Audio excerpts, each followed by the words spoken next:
Hey, thanks for joining us today. Welcome to Pinewood Church. My name is Parker. I'm the pastor of Pinewood Church, and today is going to look a little different.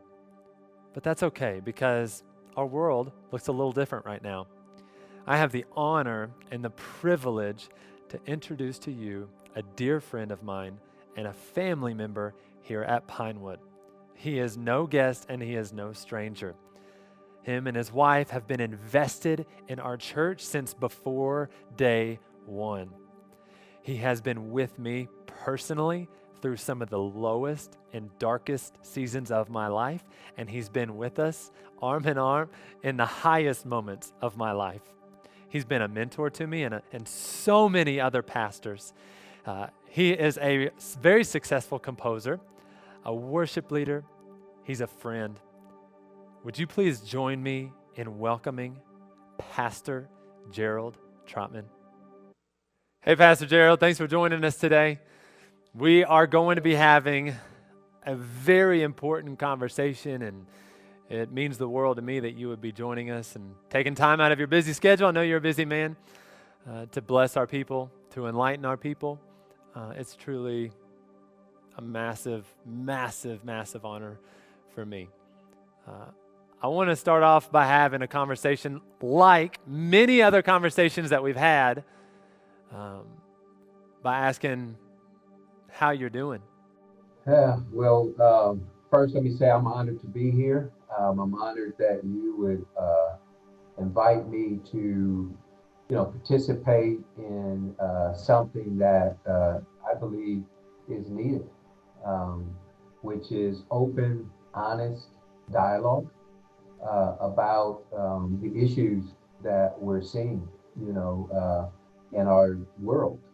It's something that has been around, it's been here for since the beginning of time, but sometimes when things are a particular way and you have issues that are going on, if you don't talk about them and figure out solutions, then you continue to have problems.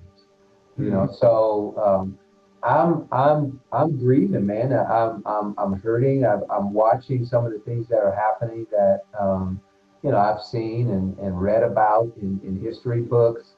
Some things I have watched other people experience. I've heard stories of my parents and my grandparents, and then there's things that I've had to endure all my life as well. And I'm seeing like a cycle that continues to happen, and it feels like it's spiraling downward Yeah. in ways. So I'm just trying to process it all, but I'm feeling good right now because I'm sitting in front of you and I'm talking to you, and we're gonna try to figure out maybe some medicine, that we can formulas that maybe we can come up with that can help to improve some of the things that people are trying to figure out. You know.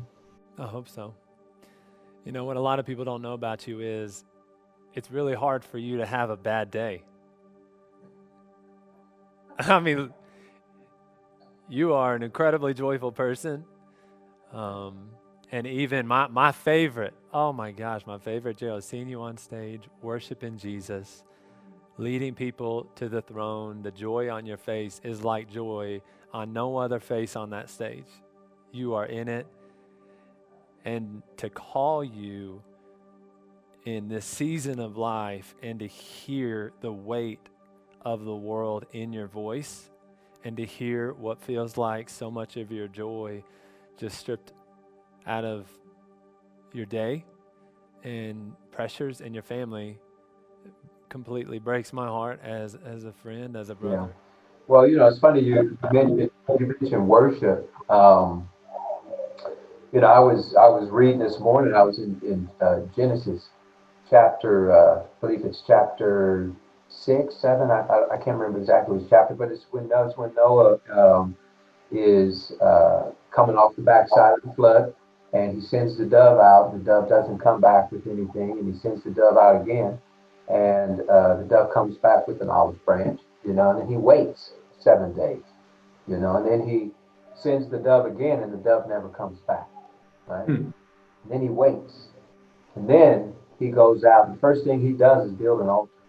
and he worshiped. Hmm. And I was thinking, here's one of the worst storms that has happened in history of the world.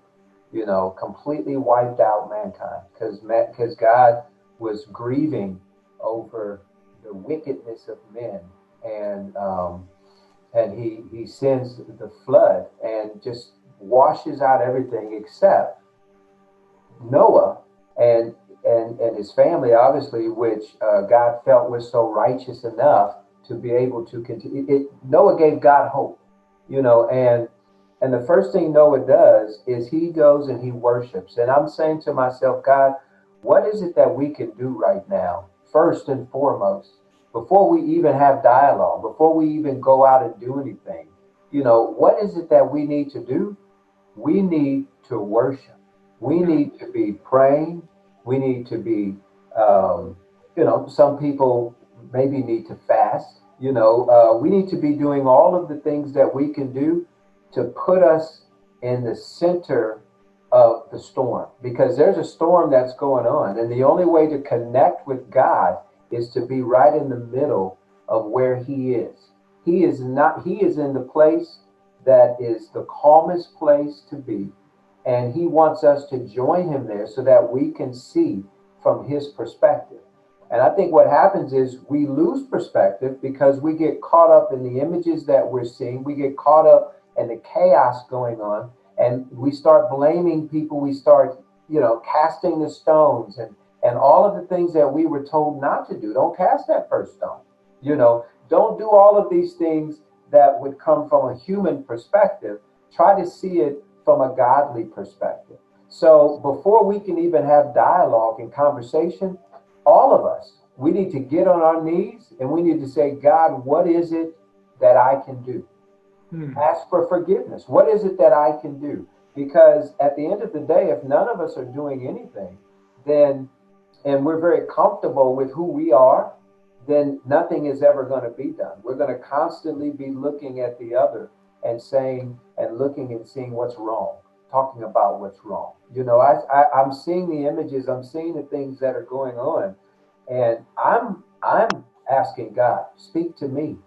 Don't let me feel this hatred. Don't let me feel the judgmental spirit that I know the enemy wants me to feel. Help me to have a dialogue of compassion so that I can understand how to communicate in a way that you would want me to communicate as a man of color, as a black man that has been through the things that everyone is seeing now. I might not have been on the ground with a knee in my neck before, but I have experienced racism many, many times in my life for no reason at all, from when I was a child walking in the store being accused of stealing to not being able to get jobs and not being able to do particular things, walking in stores being profiled just because of the way that I look. I understand what people are talking about, so for me to hear these things and then people deny it, that's actually what causes the pain. Hmm. If I'm telling you I'm hurting and you're telling me I don't have the right to hurt, then something is wrong. I feel like a lot of times, and you already know this, um, white people think you're overreacting. It's just in your head. Like, for example, I was watching a video that said, have people gotten out of an elevator probably quicker than they would have because they saw a black man or woman in that elevator? Have people accuse you of stealing? Do you get nervous when you get pulled over by the police? I saw and every video that I watched, all the black people saying, yes to all, literally, like yes to all. And I can imagine the white community saying, that's in your head, that's cynicism, that's critical. In your mind, when you think that that's what somebody else is thinking, to you, it is 100% real life. That's like somebody telling me that whenever I was eating a sandwich I didn't like, that's in your head. No, I didn't like that sandwich. Or like people tell me, I tell people I went to the beach, that was in your head. Like these are real life experiences. What would you say to somebody that has that kind of mindset too? you're over exaggerating. This is, just get out of your head. That's the past. Yeah, no, Parker, I think some of those issues are, I have experiences and you don't want to acknowledge them. Okay. However, you want to tell me how I'm supposed to react. I have experiences that you say you don't understand, but then when I react a particular way, you judge me on how I react, but yet you don't even understand what I'm feeling. You know, that's like I have a particular pain that's going on, and you know, a lot of times if I go and I talk to someone about it, unless they've been through that exact pain, unless they've walked down that same road, they're not going to really be able to understand. It's almost as if people used to tell me before I had kids, you don't really know what it feels like to be a parent until you have children. You can imagine what it's like, you know, even if you have a niece or nephew in your family, or a small cousin that comes over, it isn't, there's a different experience when you have your own children. And it's a different experience growing up in America as a black man. And there are several African American people that are going through different experiences. You see, so because of that, we all have different stories, but you do hear one common thread that continues to go through that is rejection, racism, prejudice. You know, all of these things are a continued occurrence. And the issue really is that when you see people react to those things, sometimes they react in ways that we don't like it. You know, Americans, white America doesn't like sometimes the way that people protest. Well, why are they doing this? Why are they doing that? Why are they doing this? And there could be things that I disagree with as well, you know, of how people could be reacting, but it doesn't mean that I don't understand it. You know, people do things sometimes that we may understand why they're doing it. We may disagree with how they're doing it, but we can understand why they're doing it. So let's figure out a solution, you know, to how, so that the why can maybe change and we can understand that, well, let's try to help the situation than constantly judge the situation. We just need to say we don't know how we would respond. I feel like that's a good start. Let's just say out loud, I don't know how I would respond if I'm white and a white person got killed by a black. If I was black and somebody got killed by a black and I had grown up in that environment, I don't know how I would respond. I think that'd be a good place to start. Dr. King, he had two statements. Both seem contradictory. And you can say both of the statements and they're both true. Riots are the voice of the unheard. Isn't that something like that? That's a true statement. That's coming from a black man growing up in that environment saying, I understand why they're rioting. Like, I understand. But then he also says, darkness cannot drive out more darkness, only love can. So it's almost how you respond even by saying, and you've seen all the tweets, you've seen all the posts. These thugs in the streets looting and rioting, blah, blah, blah, lock them up, send the National Guard. That's not an understanding response. That's coming from somebody that, I feel like anyways, that hasn't taken time to empathize, but wants to criticize. But the opposite is saying, hey, look, I don't understand, but in love, can I understand and can we work towards a better way? And that's good. I think that's a great perspective. You know, what's interesting too is that, you know, we hear people say, like you just said, you know, why are they doing this? Why are they doing this? I honestly know and believe, Parker, that none of us know what we would do in a situation we've never been in before. We would hope that we don't react a particular way, but none of us really know what we would do. We have an idea of what we might do, but when you are put in a position of fear, when you feel like your life is being threatened, when you've had to endure consistent circumstances, whether you're enduring them yourselves or you're seeing them happen to people, and they're very similar to other situations that happen to people that look like you, then when you fall into that scenario, there's a fear that comes up on you that nobody knows how they would react. Think of the movie Trading Places. When Eddie Murphy became, the guy on Wall Street, and what was the other guy, the comedian, the other guy in Trading Places? I can't remember his name. But anyway, it was, it was a white black. The white guy they switched, and the white guy became the poor guy, and the poor guy became the wealthy guy, and they ultimately they did pretty much the same things. The difference is the poor guy had a different perspective because he had been poor. Yeah. So the rich guy had never been poor, so he was used to always having. So the thing about it is, white America, honestly, is used to always having. They always have had. They made the rules, they made they made the laws here. We've had to we couldn't even, a generation ago, we couldn't even vote, man. We couldn't even go participate in voting for people that we felt would create laws for us. My dad grew up in a very systemic situation that he had to endure and fight for what he got in his life. And still he's watching images now that are reminding him of things that were over 50, 60, 70 years ago. So it's almost as if, why do we keep coming to this place? Why did the Israelites keep coming to the place where they then would get away from God and they had to cry out to God, and then, oh Lord, save us. God would have mercy, he'd save us, and they forget. They forget because they stop caring. That's why.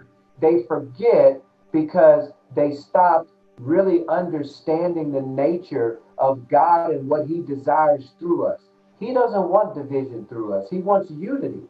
But it's hard to have unity when you're consistently rejected, when you have someone saying to you, hey man, that hurts. Hey, why are you doing this to me? Can you please stop? Hey, can't you pay attention? And you're not paying attention because you have comfort as white Americans, but black Americans, even if we have money, even if we have jobs, even if we're working hard, we still are experiencing things in ways that you don't have to because of the way you were born and the color that you were born with.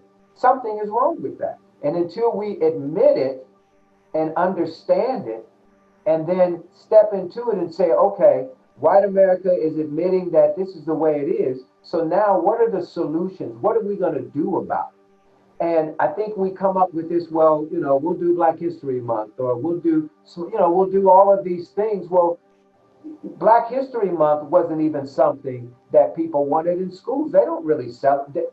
It's not a real thing, man. We have to push it. Martin Luther King Day was something that had to be fought for. You would think that's something that you would see as a day for a guy who helped bring about massive change in America. But yet, still to this day, there are people who really don't give it any attention, but yet some of those same people are now posting things on social media saying, this or that, or this or that. I'm not racist. I don't. But yet you're not acknowledging the fact that this is real. You need to say, hey, we need to do something about this, and we need to figure out ways to change the nature of our country and our world, or else we're going to end up in a very, very, very bad situation. You said it's not far away as people think. And I think you're 100% right. I mean, if I even just look back over my generations, as far as my granddad, great-granddad, great-granddad, I mean, if I just go to my great-great-grandpa, he was alive when the Emancipation Proclamation was signed. My great-great-grandpa. But that's ancient history, but it's not. It's not ancient history. It is our back door And I feel like a lot of times people try to remain silent, thinking that if we just stay silent over a long enough period of time, then there will be a new normal. But what they don't understand is that wherever they stopped talking, when they start talking again, is when they go right back to where they were, however long ago they stopped talking. It's not a diet, Parker. If we want to, change, if we go to the doctor and the doctor tells us there's things going on with our body, and I have to lose, say, 30, 40 pounds, I have to have a complete lifestyle change. you know. And the thing about it is, once I lose that 30 pounds, I can't go back to doing what I was doing. Mm-hmm. I have to keep that same lifestyle change. And I think what happens is we get to this place in our society, like right now, and there's this awareness saying, hey, you have some ailments going on, and we need to address them. Oh, okay, well, I'll go on a diet. So all of these people come out and they start talking now, and all of this talk is going on. But the question is it going to be a lifestyle change? Or are we just going to go on a quick diet to lose some quick weight to try to get rid of some of this stuff that we need so that we can put on some clothes and look good again? You know what I mean? And it's got to be a lifestyle change, man. And it's something that isn't gonna maybe happen in my lifetime. But between now and when I go see the Lord, I would hope that maybe we have moved in a direction. And through the civil rights movement, we were moving in a direction. My life, the good life that I had as a kid, was birthed through the civil rights movement. A lot of the opportunities that I had as a young man were because of what people endured in the 60s and the 50s and in the 70s even. And because of that, I was able to experience things that my dad wasn't. But now there are kids that are having to go through things in ways that are worse than my dad. There are people that are being criticized and talked about in ways that are in ways worse because it's not right in your face. Where you have black and white drinking fountains nowadays, it's not in your face, it's hidden, which makes it worse. It makes it worse. But you see the symptoms of it because that's what we're going through right now. I was thinking about people that say, can't we just focus on being grateful for how far we've come and the movement we've made in the past? And I keep feeling like and correct me if I'm wrong here. I say this all the time. Tell me where I sway. I feel like us reminiscing and almost feeling like we have something to puff our chests out about is still modern day racism. It's us saying, look how far we have advanced this for our society, when in reality, like you said, I love even what Will Smith said. It's not that it's getting worse, it's getting filmed. I mean, I think it's racism to say, like, you're basically saying, look how long we've ignored the actual problem, and let's focus on that instead of doing the current work to move the needle further, like you talked about. Yeah, and those are the solutions that need to happen. As believers, I'll never forget when I went to my wife is Caucasian, and I went and I asked her father, would it be okay if I asked her to be my wife, right? And I felt the need to do that because I didn't want to get into a situation of a matrimony, a bond that I saw was through the Lord, if it was going to have some thread in it that was going to try to destroy it, right? And I talked to Angie about it, and I said, hey, listen, if your parents aren't cool with this, I don't know if I'm gonna be able to do this, you know. And I'll never forget, I sat down and I talked to him, and you know, he told me, hey, we'll, yes, then we'll get through this. We'll get through this together. And I'm gonna tell you, the one reason that I felt okay doing it was because I had hope, because they were believers, and I had hope that the love of Jesus and the Word would be able to be something that would ignite their heart in a way to see beyond what I look like, and hopefully see me for who I was on the inside, not what I look like on the outside. And I'll never forget that night after we had that conversation. I went to sleep, and I got on my knees and I thank God, and I could hear angels singing, man. And it was because I had faced this fear. I was terrified. I was afraid, but I had faced this fear that, had I not faced it, we wouldn't have what we have now. We got two beautiful kids. I mean, we've been able to build a life together. God has used us in ways of changing the dynamic of even her hometown, their family, my family, in ways. I mean, he's used it in a very powerful way, but it's the only way that we're going to have change is if we stand in front of fear and say, God, please take this fear and use it to continue to forward your kingdom. Take it and use it. Don't allow it to keep me from moving forward.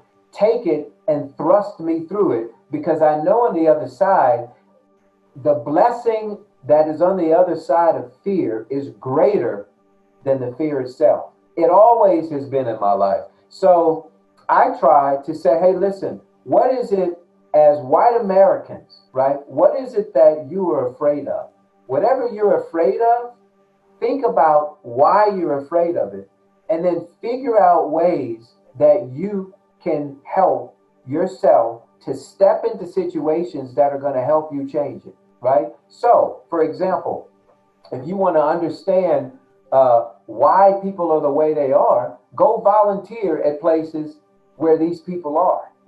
Go be around some of these people that you may not understand. Pick up and read a book about people that have endured things that you don't know about. We have to learn about that history. I've had to learn history all my life about white Americans. You know, the Black Americans that I've learned about was outside of school.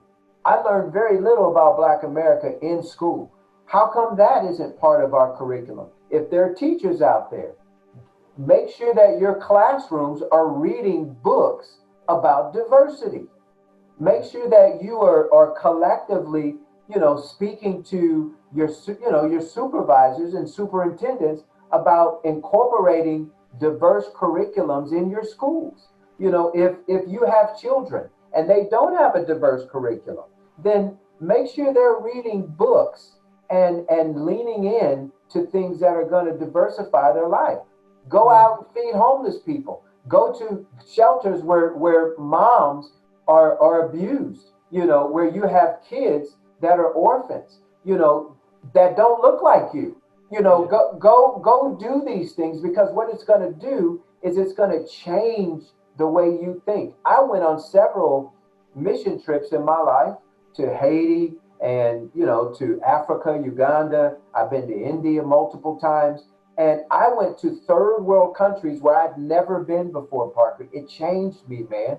It opened my eyes up, and I thought I was already open. It even opened me up more to understanding diversity in ways that I'd never understood it. I've taught camps in Poland. I've been around so many different types of people in diversity that I feel like I have a perspective that I feel like most of us would become so more richer in understanding the nature of God if we understood people more. It's more of like a click, click, click society now, like, dislike, we're on our phones, we're in our computers, our televisions. We're not doing this a lot. Just having dialogue, sitting down, talking. How many people that don't look like you have you had over to your house? You know, everyone, just to eat a meal. Everyone is not going to have a great wealth of diversity in their life, and I understand that. But if you don't, and you don't desire to, then don't criticize people when they react a way that you don't understand. Mm, mm.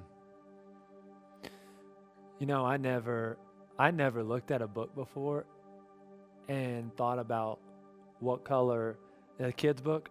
I never looked at a kid's book and thought about what color all the kids were in the kid's book. I never watched a movie and thought, how are they portraying each person of color in this movie? I never had this take on life until I had a son that wasn't white. Then every book I read, I was like, there better be a black boy in this book. Every movie I watched, I'm like, why is the black man the one that dies? You know, we got to rewrite this script. Like, I was getting mad about stuff that I never gotten mad about before because I was getting close to it. People would make comments about us with a son that didn't look like us, and I would get now offended by it. And now I'm sensitive to stuff. Why? Because I got close to it. It got personal. And I feel like that's another thing that you're saying is just get close to it. Make it personal. Yeah, it has to be personal. You know, people say, how do you improve your relationship with God? Well, you have a personal relationship with him.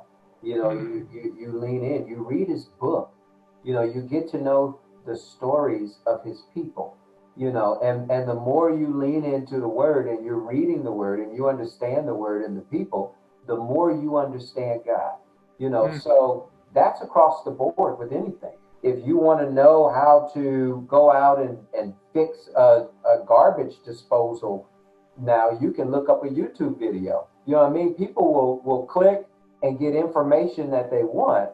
But how often are we intentionally going out and in educating ourselves about things that we're ignorant to?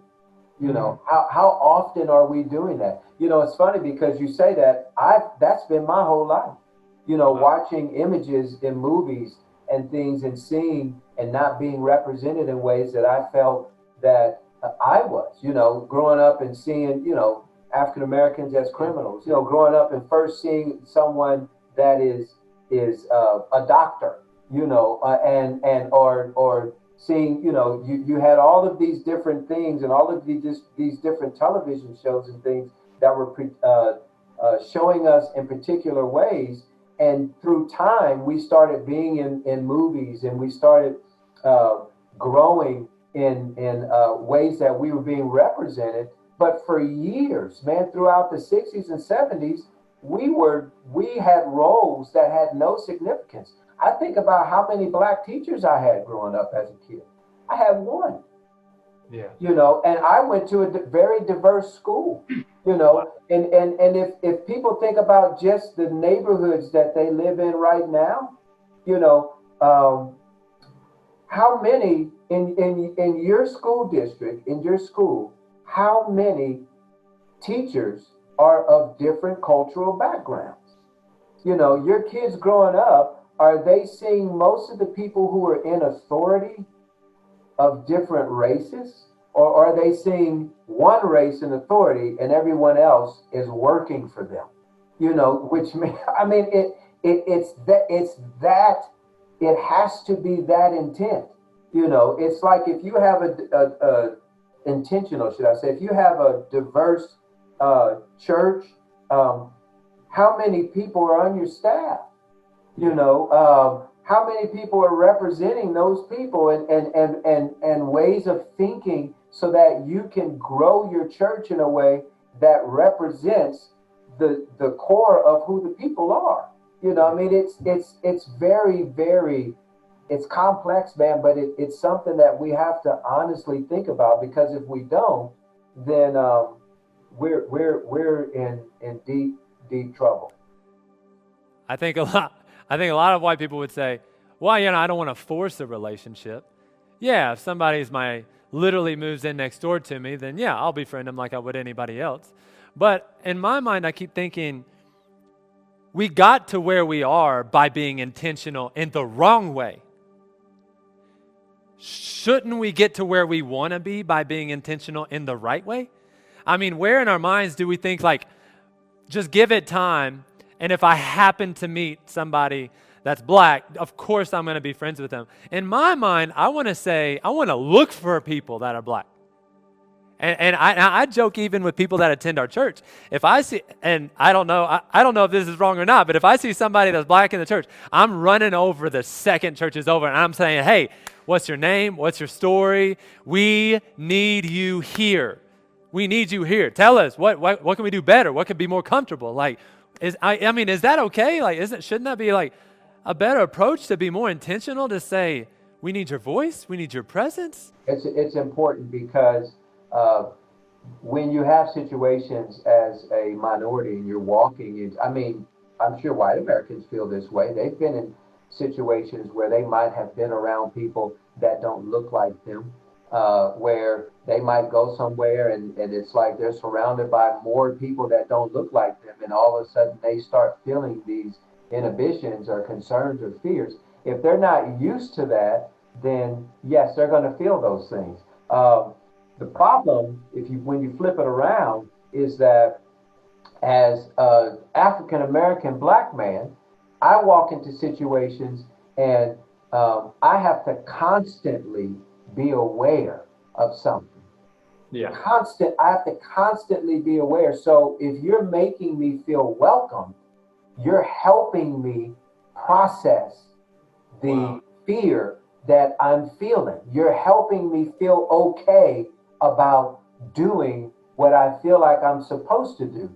If you're not making me feel welcome or going out of your way, I mean, people do that when they go to the restaurant. So, hey, make sure you go up to the customers, make sure that they feel welcome, shake their hands, speak to them in particular ways. The grocery store, the shopping mall, wherever they are, customer service is number one, right?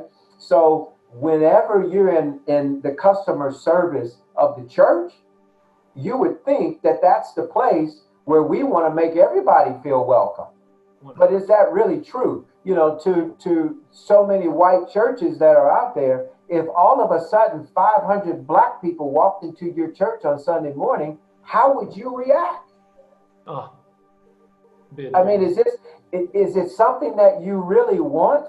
And the thing about it is, I understand you're right. Everybody's not going to have those types of relationships. Everybody's not going to have multiple relationships with multiple kinds of diverse cultural backgrounds. That's just not going to happen. However, it doesn't mean that you can't educate yourself so that you have a sense of understanding in it. So when people say, well, when you go to church and you hear the pastor speak scripture, make sure you go back and read it for yourself so that you know what he's saying is true. So when you watch TV on the news and you're watching movies and you hear people say things about people and you're hearing people talk about history, if you don't go out and find out yourself what's going on, then the lies will continue to permeate our society. You will continue to believe things you hear as opposed to things you read or what you experience. That's the problem. I'm telling you that it's the only way that we're going to move forward is if people go out and are intentional about learning and experiencing something that they haven't before. I was raised that way. My dad used to sit us down and make us listen to different kind of music. We hated it. He would make us listen to Frank Sinatra and Stravinsky and Mozart and Quincy Jones. And I mean, it was all across the spectrum. I was blessed, man, being from the musical background. That's what helped me grow into what I am now. So he would take us to different restaurants. We would eat, Asian. We had friends from he had some doctor friends from the Middle East. We had Jewish people we would go eat over their homes. So I grew up with diversity in my life, but he was intentional about that. So I got a PhD and understanding how to relate with people. But yet, still, when I walk in situations, I have to be aware what I'm walking into. However, I know how to navigate it. So I was blessed. Everybody doesn't have that experience, and it needs to come. You have to feel welcome. You have to feel and make it intentional. Do things that are intentional. Mm. I want to ask you one more question, because I'm trying to. We're both here, not just because we're learning, because we've been having conversations and learning from each other, and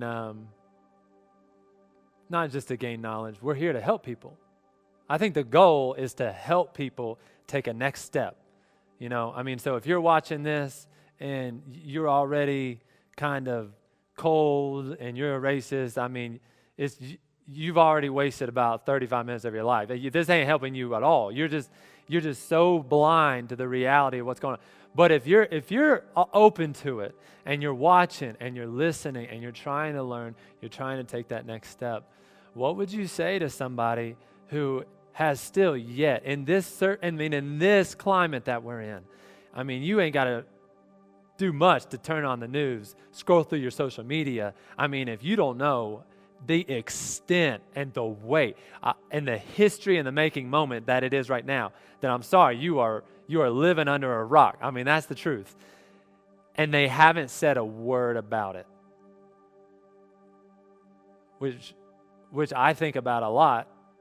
How would you encourage somebody, what would you encourage? Like, hey,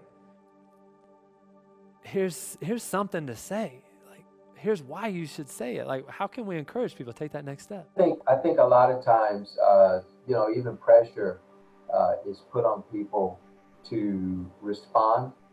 And for instance, some people are telling kids and younger people, and even older people, that if you don't say anything, then you're part of the problem. Okay. Yeah. And but the thing about it is, some people don't have to say anything, and they already are doing action. Some people are already intentionally doing things, and they may not respond in the same way you may want them to respond. They might not post something that you feel like they should post. They may not do what you want them to do, but it doesn't mean that they're not doing something. So the first thing that can't happen is we can't assume people aren't doing anything. Okay. But what we can assume is that we're seeing a really horrible situation, right? So people who really don't know what to do, the first thing that you have to do is admit that there's fault. We have to admit that there's fault, okay? Once you admit there's fault, then you step forward into, okay, what can I do to help to continue to remove the fault? What are the things that I can do? Well, the first thing that you definitely can do is you can get on your knees, you can wake up every day, and you can intentionally ask God to help you to maybe figure out what you can do to help it, right? And when you start coming up on resistance, when you start facing things that are challenging you, when you don't want to get up and feel like you want to run that day, right? When you're trying to get in shape, you're trying to get in racism shape, and you're trying to get yourself toned up, and in better shape, but yet you don't feel like working out that day, work out. Work out. Continue to lean into it. Continue to push the envelope. Continue to do things that make you feel a little bit uncomfortable, and don't let people make you feel uncomfortable. Meaning, don't let people make you feel uncomfortable because you're not doing what they expect you to do. Your own conscience should feel uncomfortable based on what you see. If you don't feel uncomfortable when you're looking at the images, then something, you got to get something right inside of you. You understand what I mean? So So it isn't one of those things that, well, I don't know what to do. Help me figure out what to do. Well, I guarantee you, there are plenty of things out there that you can find that you can do. Plenty of things. You can go online and you can find so many things to involve yourself in. The question is, do you really want to? That's really, do you really want to get in shape? We need a serious racism workout. We need a serious workout. We need to trim the fat on racism. We need to trim the fat on prejudice. And we need to get in shape, get our muscles strong, and so we can endure the resistance that's going to come as we continue to move forward. It's so good. I love how you keep coming back to the exercise. I know earlier this year, I started getting involved in exercise, and they say, don't create a plan that isn't realistic. Don't say, I'm going to be 200 for me anyways. I'm going to be 200 by the summer. I mean, come on, that's just not realistic. That's impossible. But put together a plan that can turn into a lifestyle, something that you enjoy, something that you're passionate about, that can be consistent. And what you'll find is after doing that for 3 months, you'll actually find, I might be able to do a little more. And then you'll find, I am getting a little stronger. I might be able to push the limit a little more. But then that passion just grows inside of you instead of being burnt out because you went too hard or that you did nothing at all. And so I was thinking about next steps people could take. I know for me anyways, I know that I have had more conversations. That's something that I'm just going to do anyways. That is something life-giving to me. I know that I ordered a couple books. I read anyways. Why not educate myself on things that matter, things that are relevant, things that are going to affect my kids? We ordered the kids' books so that we could read to the kids. I started to dig into the Bible and started to see what the Bible had to say about it. I started praying more about it. These are regular routines of my life anyways. I'm just adding to what I'm already passionate about and a part of to help push the envelope to get a little uncomfortable because it is already it's a little uncomfortable. I'm saying yes to stuff that I'm asking you for permission for. I'm like, I'm saying yes to stuff that I don't even know I should be doing. And you're like, no, you just go for it. Just do it. Like, it'll work out on the other side. But yeah, I just think it's good to create those patterns of maybe even things you're already doing. Yes. Yeah. And some people exercise better by themselves, and some people exercise better with a trainer. And then some people exercise better with the trainer and with people. Everybody has their own way and technique of what helps motivate them. Figure out what motivates you. Figure out what you need to do, because at some point, if you're doing it for 3 months, you're enjoying it at that point. It doesn't feel like labor. It should get to the place to where you find joy trying to help give seeds to help to bring more trees of justice and fruit of the Spirit in our country and in the world, man. That's what we're called to do. If we're not out being farmers and irrigating the land, then the workers are continuing to be few.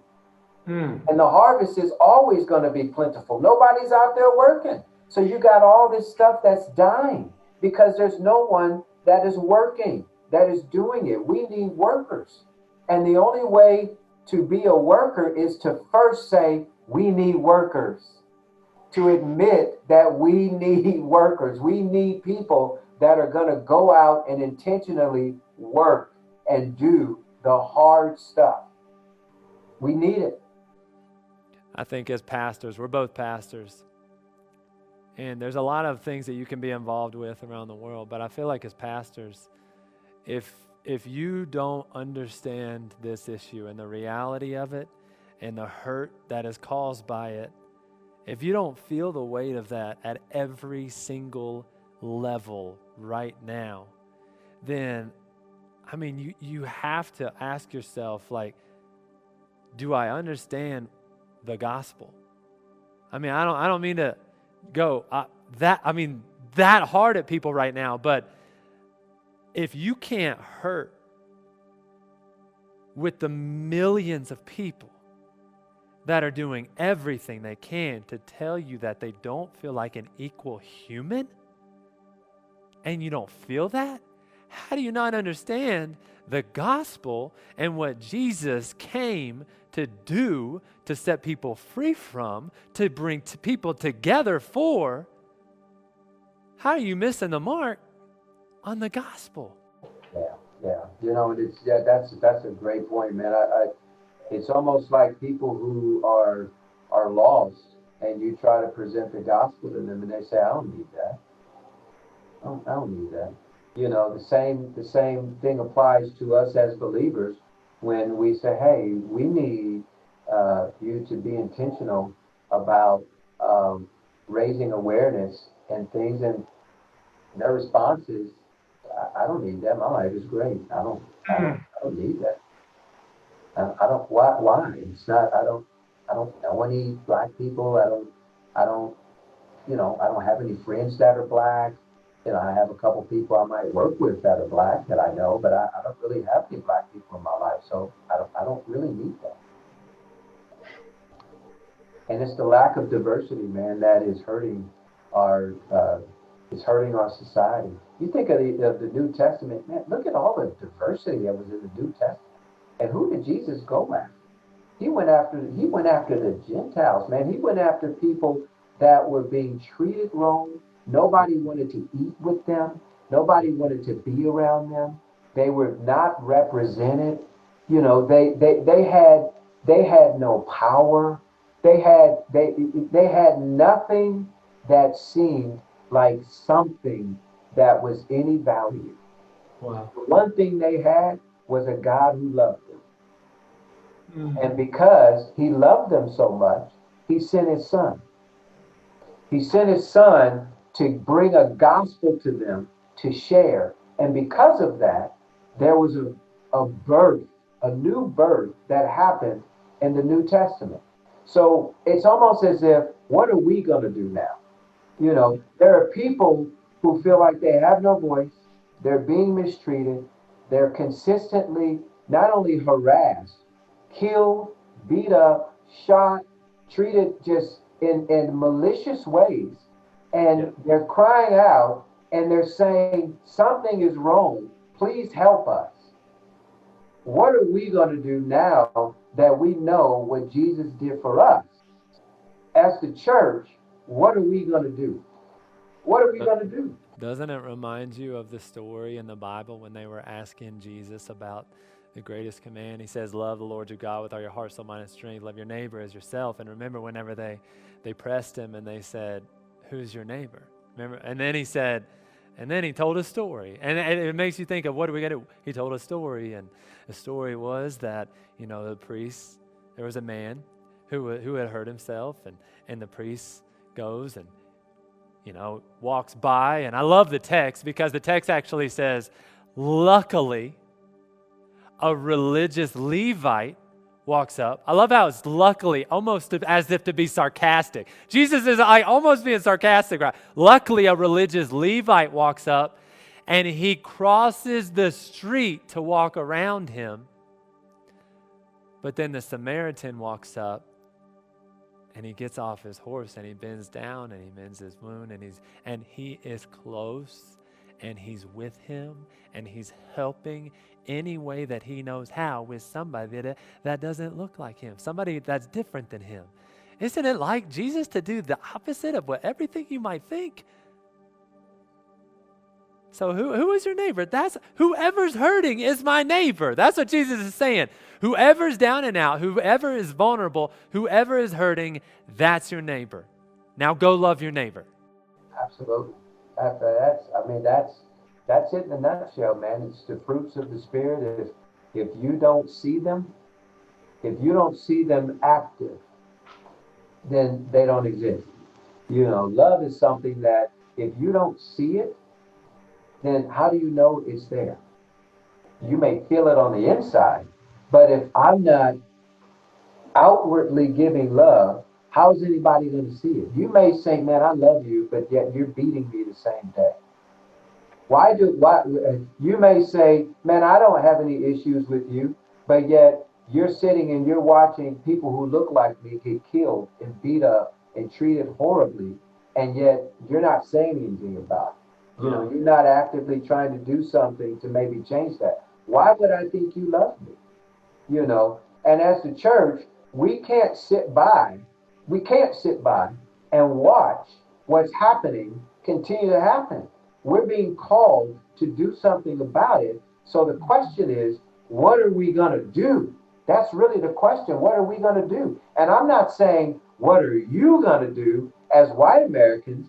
I'm saying, what are we going to do as a church? Because we're supposed to be the body.